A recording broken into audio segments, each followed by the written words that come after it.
లేదండి, నేను తెచ్చాను. క్యాబ్లో మర్చిపోయినట్టున్నాను. ఇదో కదా, క్యాబులో చూడేంది? నా కార్ రిపేర్ అయితే వచ్చాను. మరి అబ్బికి ఫోన్ చేసి మాట్లాడమే.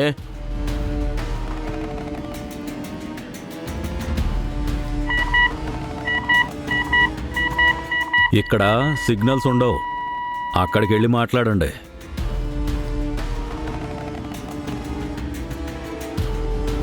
ఫోన్ పోకుండా రాకుండా జామర్ నొక్కినా అన్నా.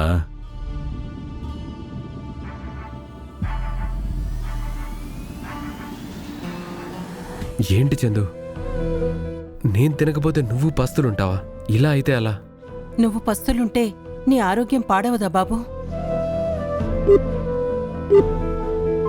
మీకు చెప్పేది ఒక్కటే బాబు, గుర్తు చేసుకొని మరీ బాధపడటానికి అవేం తీపి గుర్తులు కావు. మీ లక్ష్యాన్ని చేరుకోవడానికి అవి అవరోధాలు. మీరు మర్చిపోతేనే ముందుకు వెళ్ళగలరు. అవును ప్రేమ్, నీ పట్ల ఎంత తప్పు చేస్తున్నారో మీ అమ్మగారు తెలుసుకునే రోజు ఒకటి వస్తుంది. నీ కాన్సన్ట్రేషన్ అంతా నీ గెలుపు మీదే ఉండాలి.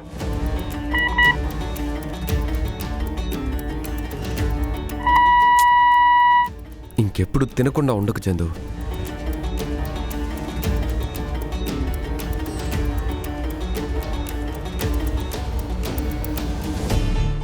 నువ్వు తినలేదుగా, తిను.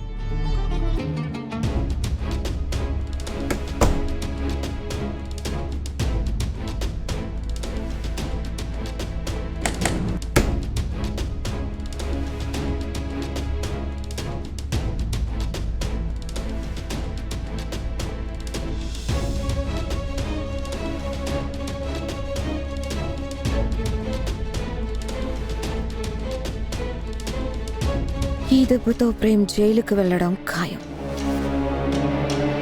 మరీ ఇంత విలువైనవి కాజేస్తే వదులుతారా?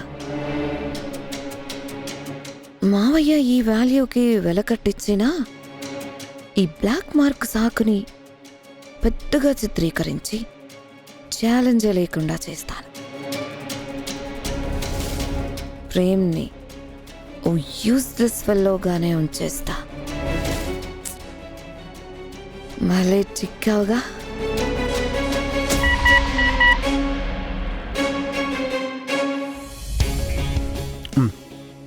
చాలు చందు. అత్త, నువ్వు నిన్నటి నుంచి నిద్ర కూడా పోలేదు. నువ్వు వెళ్ళి పడుకో అత్త. ప్రేమ్ బాబు కూడా అర్జెంటుగా వెళ్ళాలి, వెళ్ళొస్తారు.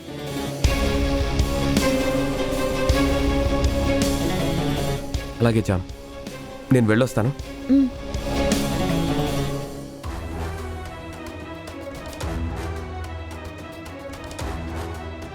ఇక్కడ సిగ్నల్స్ లేవు పెద్దిరెడ్డి గారు, ఫోన్ కలవడం లేదు.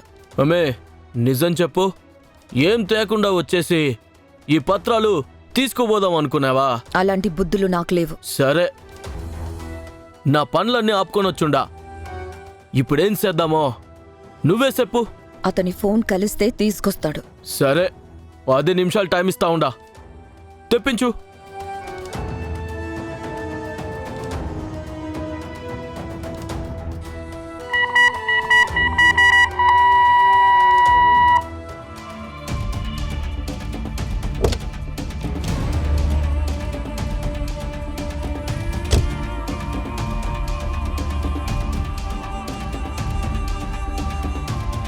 బ్రీఫ్ కేస్ ఏది? కదా ఇక్కడే పెట్టాను కదా.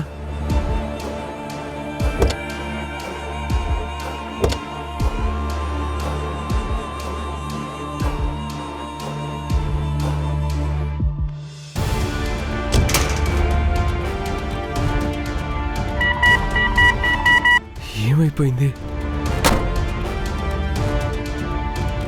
ఏమైంది బాబు, అంత కంగారు పడుతున్నారు? కారులో పెట్టిన బ్రీఫ్ కేస్ కనిపించట్లేదు. ఇప్పుడు నేను ఆవిడికి ఏమని సమాధానం చెప్పాలి? మీరేం కంగారు పడొద్దు బాబు, దొరుకుతుందిలే. ఎలా చామంతి? అసలు ఇంటి లోపలికొచ్చి ఎవరు తీసుంటారు?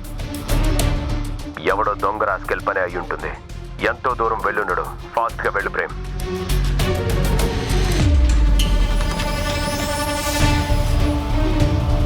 అయ్యో, వెళుతున్న ప్రేమ్ బాబుని నేనే భోంచేసి వెళ్ళమని ఆపనే. ఛ, నా వల్ల ఇదంతా. ఇలా జరుగుతుందని నువ్వేమన్నా కలగన్నావు చామ్. నీ వల్ల ఏం కాదు, ఫీల్ అవ్వకు. ఛ, ఆయన ఇంట్లోకి తీసుకొస్తున్న బ్రీఫ్ కేస్ని నేనే కారులో ఉంచండి, ఏం కాదని చెప్పాను. అంత డబ్బు ఉందని తెలిసిన తర్వాత తీసుకురమ్మని చెప్పాలి కదా నేను. ఛ, అయినా అంత ఈజీగా డోర్ లోపలికొచ్చి తీసుకువెళ్లే సాహసం ఎవరు చేసుంటారు? ఏమంటున్నావు జామ్?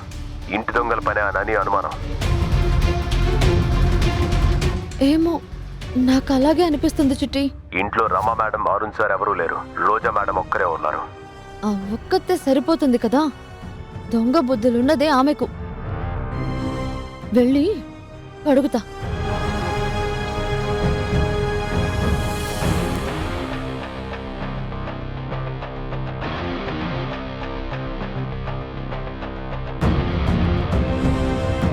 నేను బయటికి వెళ్ళి ట్రై చేస్తాను.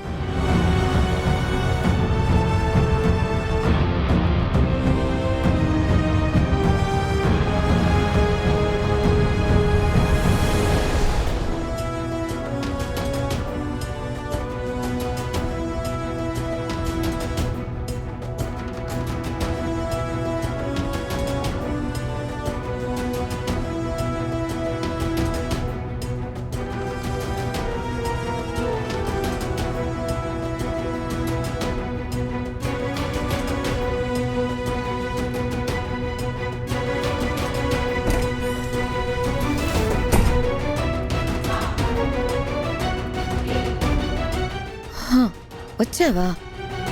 నేనే నేను పిలుద్దాం అనుకున్నాను. ఒక కాఫీ తీసుకురా. కాఫీ కాదే, నువ్వు చేసిన దిక్కుమాలిన పనిని ఇప్పుడు ఒప్పుకోకపోతే కత్తి తీసుకొని వస్తా. ఏమైందే?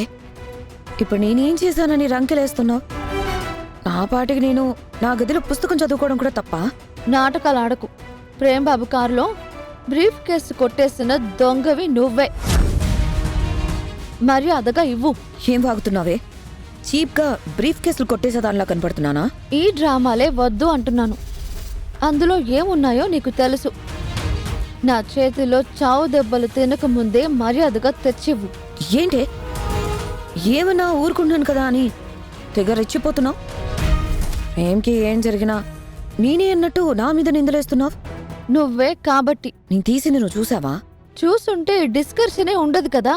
నువ్వు ఎంత డిస్కషన్ పెట్టినా ఆ కర్మ నాకు పట్టలేదనే చెప్తా.